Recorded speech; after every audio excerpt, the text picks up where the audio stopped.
அனைத்து அண்ணா திராவிட முன்னேற்ற கழகம் தொடங்கப்பட்டு 25 ஆண்டுகளை தொட்டவுடன் நடந்த வெள்ளி விழா. அந்த மாநாடை நீங்க ஆர்கனைஸ் பண்ண விதத்தை பற்றி இன்னைக்கும் சொல்றாங்க. நிறைய பேருக்கு இந்த ஜெனரேஷனுக்கு அந்த மாநாடு பத்தி தெரிஞ்சிருக்காது. நீங்க அதை பத்தி கொஞ்சம் சொல்ல முடியுமா?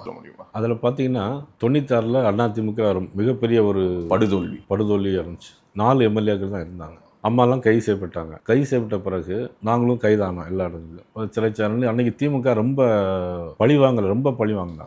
ஈவன் அவங்களுடைய அம்மாவுடைய சாரி, செருப்பு தனிப்பட்ட முறையில் எடுத்து காட்டி ரொம்ப இது பண்ணாங்க. அதனால அம்மாவுக்கு ஒரு வேகம் இருந்துச்சு. என்னைக்கும் அதிமுக காரங்க என்னன்னா ஒரு தோல்விக்கு பிறகு கொஞ்சம் ஒரு எழுந்து நிற்கக்கூடிய கெப்பாசிட்டி உண்டு அதிமுக அன்னைக்கு உள்ள சூழ்நிலையில். அதில் பார்த்தீங்கன்னா 98ல் மாநாடு நடத்தணுங்கிற முடிவு ஆயிடுச்சு. நான் இளைஞரணி மாவட்ட செயலாளர். அப்போ அந்த மாநாடு எங்கே நடத்தலாம் அப்படிங்கிற தீர்மானம் வரும்போது திருநெல்வேலியில் நடத்தலான்ட்டு ஒரு முடிவு எடுத்தாங்க. திருநெல்வேலியில் நடத்தும்போது ஒரு 2 இடத்த பார்த்த உடனே திமுகலேருந்து என்னன்னா அவங்களுக்கு நெருக்கடி கொடுத்துட்டு இடம் கொடுக்கக்கூடாது. ஆமாம், இடம் கொடுக்க ஆளுங்கட்சி அதனால இடம் கொடுக்க முடியாது.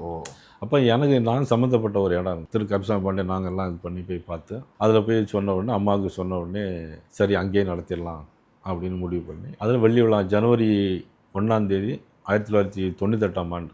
அப்போ தான் பாரதிய ஜனதா கட்சி கூட்டணி வந்துச்சு. குறிப்பாக அந்த மாநாட்டோட இன்னொரு முக்கியமான ஒரு அம்சம், அந்த மாநாட்டினுடைய அந்த ஒரு விஸ்வரூபம் தான் எனக்கு தெரிஞ்சு அடுத்து அதிமுகவும் அடுத்த தேர்தலே பவுன்ஸ் ஆனாங்க இல்லையா? 2 ஆண்டுகள் தான் அந்த தோல்வியிலிருந்து அவங்க மீண்டு வரதுக்கான காலகட்டமாக இருந்தது. ஆமாம், 98க்கு அப்புறம் புதுக்கோட்டை பை எலெக்ஷன் ஒன்று நடந்துச்சு. புதுக்கோட்டை பை எலெக்ஷனில் பார்த்தீங்கன்னா அப்போ பெரிய பிரச்சாரம் ஒன்றும் இல்லை, திமுக ரூலிங் பார்ட்டியாக இருந்துச்சு. அன்றைக்கி 45,000 ஓட்டு வாங்குச்சு புதுக்கோட்டை பை எலெக்ஷன். அதுக்கப்புறம் 98 மாநாடு. இந்த மாநாட்டில் பார்த்தீங்கன்னா யாருமே எந்த பத்திரிகைகளும் எந்த மீடியாவும் பாரதிய ஜனதா கட்சி அதிமுக வெற்றி பெறாதுன்னு எல்லாரும் எழுதுனாங்க.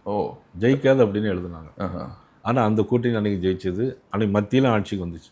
அதுக்கப்புறம் அதிமுக ஒரு பெரிய வேகம். அந்த 98 மாநாடுங்கிறது தொண்டர்கள்லாம் இது பண்ணி ஒரு பெரிய ஒரு வேகத்தில் இருந்தாங்க. ஜெயலலிதா அவர்களை பொறுத்த மட்டும் பொதுவாக சொல்லுவாங்க என்னென்னா, ஒரு தவறு செய்தால் எப்படி தண்டிக்கிறாங்களோ அதே மாதிரி ஒரு நல்ல விஷயம் செய்தாங்கன்னா அதை உடனே பாராட்டுவாங்கன்னு.